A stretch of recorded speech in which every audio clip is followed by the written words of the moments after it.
How to clear Google Photos storage. Hey everyone, welcome back to our channel. In this video I'll guide you on how you can clear the storage for your Google Photos, so make sure to watch the video till the end.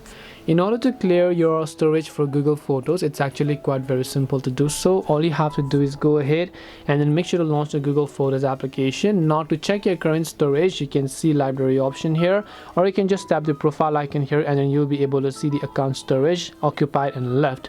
Now in my case, my Pixel can actually back up unlimited photos and videos, but if you don't own a Pixel device and your photos is actually getting full, you'll be able to see them here. So the first way you can actually find and delete those is by simply selecting the photos that you no longer want to use and then simply deleting them over here.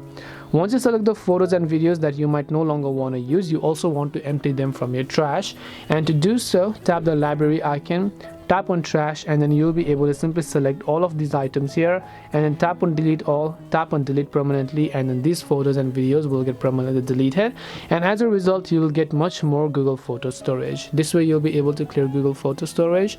Hope this video was helpful. If you have any questions, feel free to leave them down. Thank you for watching till the end of this tutorial, and see you soon in our next video.